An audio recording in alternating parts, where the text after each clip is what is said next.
Nama saya Nisrin Syafia binti Daruni. Nama saya Aisyah Malkis binti Muhammad Zuki dan saya Nurdiana Syafiqah binti Abdul Rahman. Assalamualaikum dan salam Malaysia Madani kepada pensyarah kami Dr. Rosmawati binti Muhammad dan rakan-rakan sekalian. Di dalam video ini kami akan mengulas mengenai aspirasi dan hala tuju pendidikan serta implikasinya terhadap guru berjiwa pendidik. Aspirasi dan hala tuju pendidikan. Yang pertama, Standard Kualiti Pendidikan Malaysia atau juga dikenali sebagai SKPM. Apakah itu SKPM? SKPM ialah panduan dalam menguruskan operasi oleh guru dan pemimpin sekolah ke arah yang berkualiti. Ia juga merupakan satu instrumen untuk menilai dan menentukan standard kecemerlangan sekolah.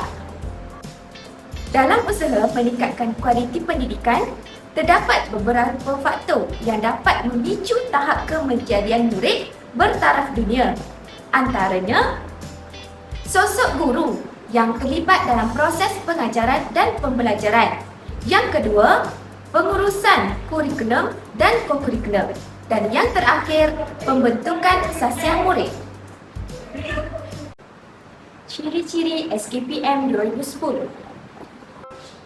Yang pertama, Jemaah Nazir dan Jaminan Kualiti JMJK dan KPM telah mengambil inisiatif menggubal satu standard kualiti pendidikan yang diperkenalkan pada tahun 2010. Yang kedua, merupakan kesinambungan daripada SKPM Sekolah 2003. Seterusnya, JMJK telah menyemak semula SKPM Sekolah 2003 ini dan memantapkannya. JNJK menggunakan SKPM 2010 untuk melakukan penaziran atau penilaian. Pihak sekolah menggunakannya sebagai panduan dalam penarafan kendiri sekolah iaitu PKS. Pihak sekolah juga mengenal pasti kekuatan dan kelemahan lalu proses penambahbaikan dapat dijalankan.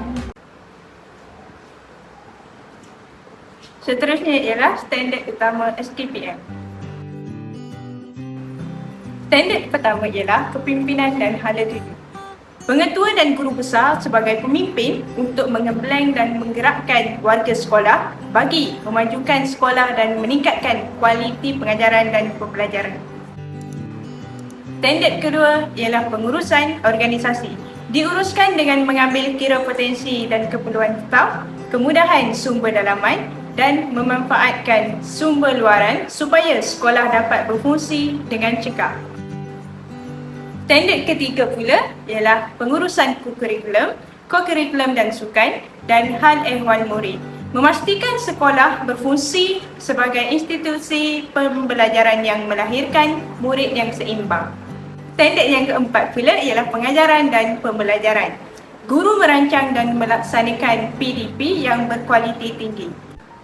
Standard kelima pula ialah kemenjadian murid. Pendidikan di sekolah memainkan peranan dalam melahirkan murid yang lengkap dalam pelbagai aspek. Seterusnya, SKPMG 2. SKPMG 2 merupakan ringkasan daripada Standard Kualiti Pendidikan Malaysia gelombang kedua. SKPM 2010 ditambah baik untuk meningkatkan lagi keberkesanan pengurusan dan pengajaran dikenali sebagai SKPMG 2. Ianya berorientasikan tindakan, mementingkan kualiti pendidikan serta berasaskan evidens. Ia digunakan oleh pihak sekolah bagi melakukan penilaian untuk sepanjang tahun. SKPMG 2 mengekalkan 5 standard SKPM 2010 tetapi terdapat beberapa perkara yang telah ditambah baik. Aspek bagi standard dalam SKPMG 2. Yang pertama, guru sebagai perancang. Guru akan merancang proses PDP dengan rapi, profesional serta bersistematik. Yang kedua, guru sebagai pengawal. Guru akan mengawal pelaksanaan PDP sama ada mengawal proses pembelajaran atau mengawal suasana pembelajaran secara terancang. Seterusnya, murid sebagai pembelajar aktif. Murid perlu menguasai pengetahuan dan kemahiran serta mengamalkan nilai-nilai yang positif dalam pembelajaran. Seterusnya, guru sebagai pembimbing. Guru akan membimbing murid dalam menguasai pengetahuan, kemahiran dan sebagainya. Guru juga berperanan penting sebagai pendorong. Guru meningkatkan semangat murid untuk belajar sama ada dari segi minda murid maupun emosi mereka. Dan yang terakhir, guru sebagai penilai. Guru menilai kepada murid-murid dengan menggunakan pelbagai kaedah pentaksiran. Seterusnya, Pelan Pembangunan Pendidikan Malaysia (PPPM). KPM telah menghasilkan Pelan Pembangunan Pendidikan Malaysia (PPPM) 2013 hingga 2025 bagi menyediakan pendidikan terbaik untuk semua murid dalam usaha melahirkan modal insan bertaraf dunia. PPPM juga mengambil kira aspirasi dan dasar dalam laporan pendidikan terdahulu seperti Laporan Razak 1956, Laporan Rahman Talib 1960, Laporan Jawatan Kuasa Kabinet Mengkaji Pelaksanaan Dasar Pelajaran 1979, Akta Pendidikan 1996 dan Pelan Pembangunan Pendidikan PIPP 2006 hingga 2010. Objektif PPPM. Yang pertama, memahami prestasi cabaran semasa sistem pendidikan Malaysia berfokuskan penambahbaikan akses kepada pendidikan, meningkatkan standard, kualiti, merapatkan jurang pencapaian, equity, menggalakkan perpaduan dalam kalangan murid serta memaksimumkan keberkesanan sistem. Seterusnya, mewujudkan visi dan aspirasi yang jelas untuk sistem pendidikan dan setiap murid bagi 13 tahun yang seterusnya sehingga tahun 2025. Akhir sekali, melaksanakan program transformasi yang menyeluruh untuk sistem pendidikan termasuk perubahan utama dalam Kementerian Pendidikan Malaysia (KPM) yang membolehkan sistem ini memenuhi permintaan baharu dan jangkaan yang meningkat serta menyokong transformasi perkhidmatan awam. Yang kedua ialah gelombang. Gelombang pertama iaitu dari tahun 2013 hingga 2015.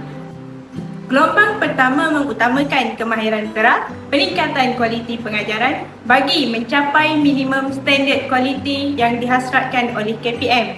Antara tindakan yang dirancang dan perlu dilaksanakan dalam gelombang ini ialah membimbing guru secara khusus bagi meningkatkan standard guru terutamanya dalam mata pelajaran terang seperti matematik, sains, bahasa Melayu dan bahasa Inggeris. Standard bahasa Melayu yang sama dilaksanakan pada peringkat rendah dengan penyediaan bantuan pemulihan kepada murid yang lemah dalam bahasa Melayu dan bahasa Inggeris. Seterusnya ialah tindakan yang ketiga iaitu mengukuhkan praktikum dalam program vokasional melalui peningkatan kolaborasi dan sektor swasta. Gelombang yang kedua iaitu dari tahun 2016 hingga tahun 2020. Pada gelombang kedua, terdapat perubahan struktur pendidikan untuk mempercepatkan perjalanan perubahan bagi mencapai tahap minimum standard kualiti yang dihasratkan oleh KPM. Antara pelan tindakan yang dirancang dan perlu dilaksanakan dalam gelombang ini, yang pertama ialah menghentikan kelas peralihan, yang kedua mengukuhkan program untuk kumpulan berkeperluan khusus seperti orang asli dan berkeperluan khas. Yang ketiga ialah melaksanakan inovasi ICT untuk sekolah pedalaman. Seterusnya ialah gelombang ketiga iaitu dari tahun 2021 hingga tahun 2025. Pada gelombang ketiga ini, terdapat peningkatan fleksibiliti operasi dalam pembangunan kecemerlangan profesionalism untuk meningkatkan pencapaian yang cemerlang. Antara pelan tindakan yang dirancang dan perlu dilaksanakan dalam gelombang ini ialah melaksanakan program dan inovasi ICT bagi kumpulan keperluan khusus. Yang kedua, meningkatkan inovasi dan pilihan bagi meningkatkan kemahiran berbahasa dalam bahasa Melayu dan bahasa Inggeris. Dan yang ketiga, meneruskan budaya kecemerlangan profesionalism yang dibimbing oleh rakan sejawat iaitu guru dan pembimbing sekolah bagi memenuhi standard profesionalism. Yang seterusnya, 5 aspirasi pendidikan negara. Aspek yang pertama adalah akses kepada kejayaan. Akses merupakan 100% enrolment merentas semua peringkat pendidikan daripada prasekolah hingga menengah atas menjelang tahun 2020. Kanak-kanak akan mendapat kesamarataan peluang pendidikan untuk mendapat akses yang sama bagi membolehkan mereka mencapai potensi masing-masing. Aspek yang kedua ialah kualiti standard antarabangsa yang tinggi. Negara dalam kelompok 1/3 teratas dalam pentaksiran antarabangsa seperti TIMSS iaitu Trends in Mathematics and Science Study dan PISA iaitu Program for International Student Assessments dalam tempoh 15 tahun. Untuk meningkatkan kualiti standard antarabangsa ini, pelaksanaan ITING dan FROG VLE perlulah dilaksanakan secara serius. Ianya bertujuan untuk meningkatkan prestasi murid dan mengekalkan momentum. Guru-guru seharusnya melengkapkan diri dengan pengetahuan dan kemahiran serta amalan-amalan baru, pengajaran dan pembelajaran yang relevan dengan perkembangan dan keperluan abad ke-21. Ketiga, equity untuk semua murid. Equity ialah 50% pengurangan dalam jurang pencapaian bagi murid bandar dan luar bandar yang berkait dengan aspek sosioekonomi dan jantina menjelang tahun 2020. Contohnya, pelaksanaan program pendidikan inklusif PPI merupakan satu program yang ditawarkan kepada murid berkeperluan khas MPK untuk belajar bersama-sama rakan mereka yang tipikal di dalam bilik darjah yang sama dan sekolah yang sama untuk menikmati semua kemudahan belajar dalam keadaan normal tanpa mengira kaum, latar belakang sosioekonomi dan ketidakupayaan. Selain itu, program pendidikan khas, kelas rancangan khas dan program kawalan yang terdapat di sekolah perlulah diurus dengan berkesan bagi membolehkan murid dibangunkan mengikut kebolehan dan potensi masing-masing. Yang keempat, memupuk perpaduan dalam kalangan murid. Contohnya, gerak kerja kokurikulum perlu dioptimumkan dan dasar satu murid satu sukan perlu dimantapkan agar penerapan nilai dan pengalaman dapat diterapkan ke arah pembinaan identiti nasional yang seterusnya memupuk perpaduan. Ia juga dapat melahirkan masyarakat yang seimbang dan harmoni. Dan aspirasi yang terakhir ialah pelaksanaan berkecekapan tinggi. Ia merupakan satu sistem yang memaksimumkan keberhasilan murid mengikut peruntukan sedia ada.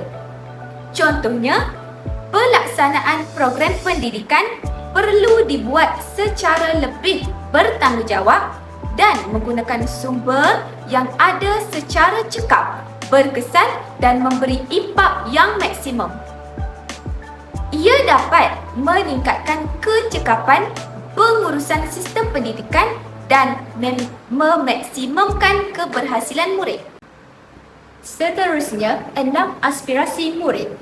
Matlamat utama kementerian adalah untuk memperlengkapkan generasi masa hadapan kita dengan pengetahuan, kemahiran berfikir, kemahiran memimpin, kemahiran wibahasa, etika dan kerohanian serta identiti nasional yang utuh. Yang pertama, pengetahuan. Mendapatkan pengetahuan dalam bidang lain untuk melahirkan murid yang serba boleh. Yang kedua, kemahiran berfikir. Menghubung kaitkan pelbagai pengetahuan, kemahiran ini menyelesaikan masalah dan penaklukan dan mempunyai keupayaan untuk memacu pembelajaran sendiri. Yang ketiga, kemahiran memimpin. Penglibatan sebagai pemimpin dalam kerja berkumpulan untuk memupuk sifat pemimpin, keusahawan, berdaya tahan, kecerdasan emosi dan keterampilan berkomunikasi. Seterusnya, kemahiran wibahasa. Murid dapat menguasai wibahasa dengan baik sebagai peluang untuk mempelajari bahasa tambahan. Di samping itu, etika dan kerohanian dapat membentuk watak dan sasiah serta menerapkan nilai kerohanian, integriti dan tanggungjawab sivil. Akhir sekali, identiti nasional. Murid perlu belajar memahami perbezaan agar semangat kekitaan dapat disemaikan dalam diri. Seterusnya ialah 11 anjakan.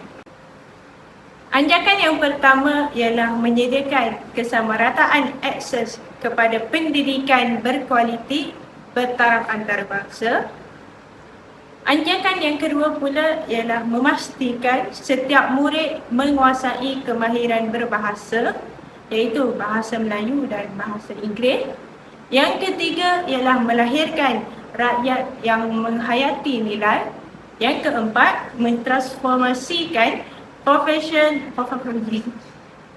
Yang keempat ialah mentransformasikan profesi perguruan sebagai profesi pilihan. Yang kelima, memastikan kepimpinan berprestasi tinggi ditempatkan di sekolah. Yang keenam, pihak JPN, PPD dan sekolah menyediakan penyelesaian khusus berasaskan keperluan.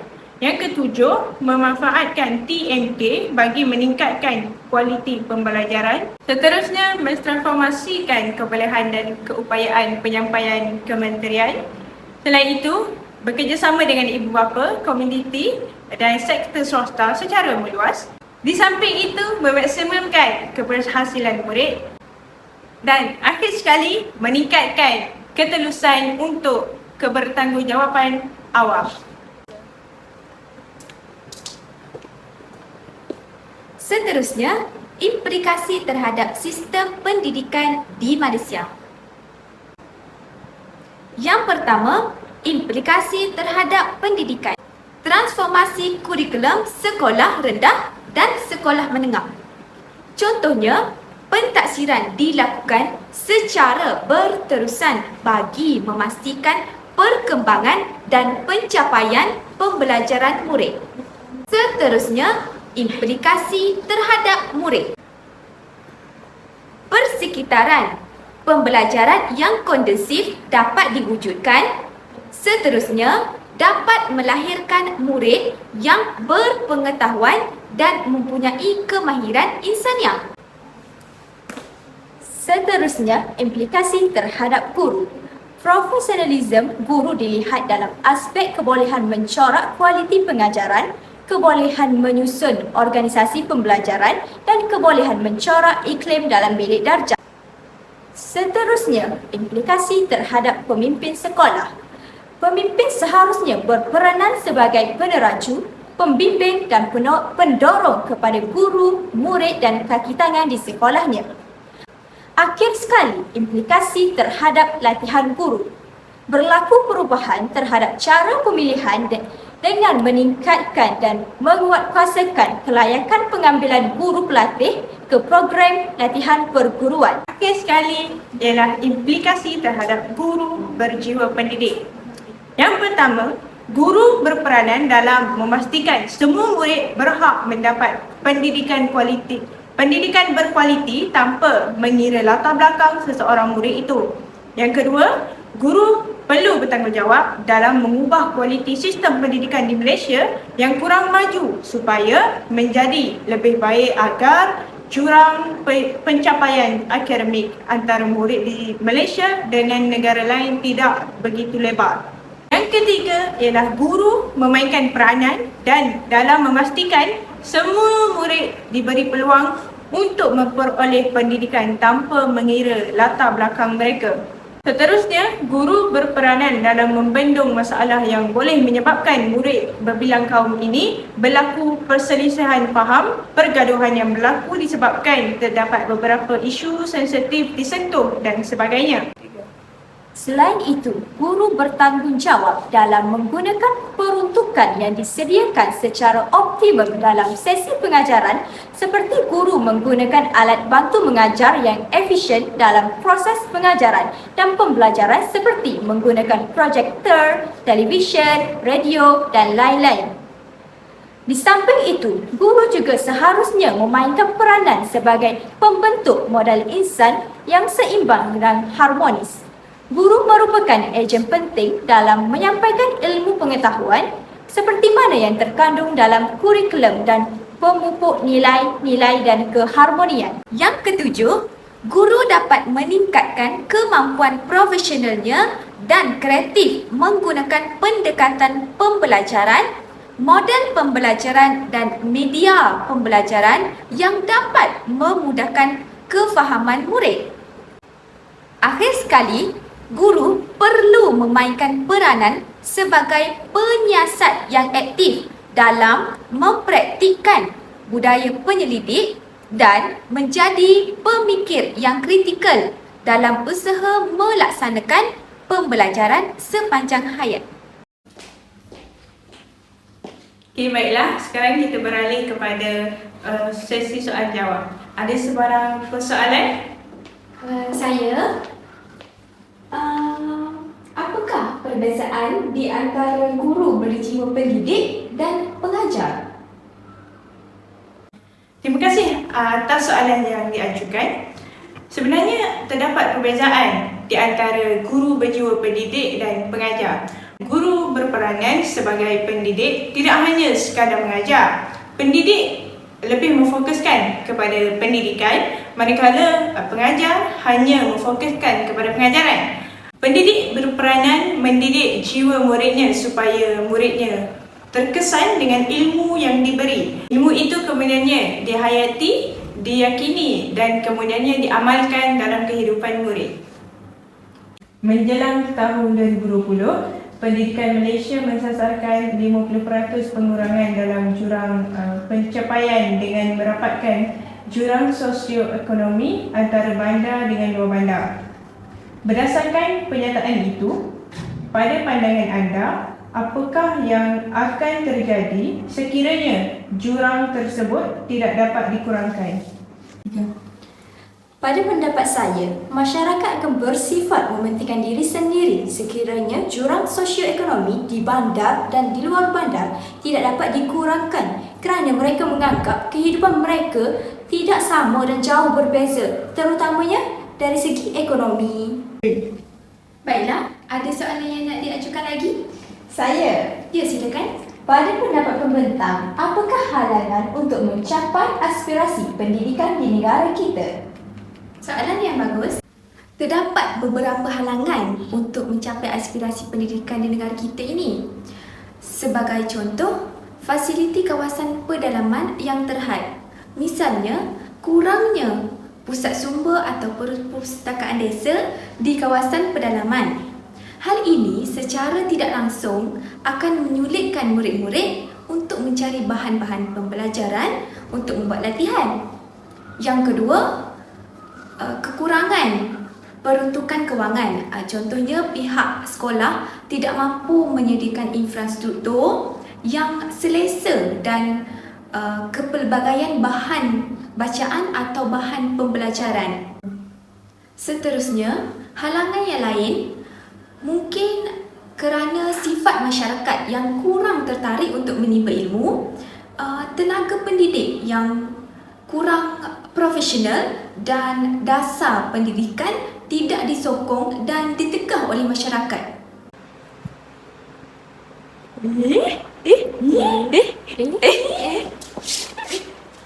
Itu sahaja pembentangan kami dalam video ini. Sekian, terima kasih. Bye, Doktor.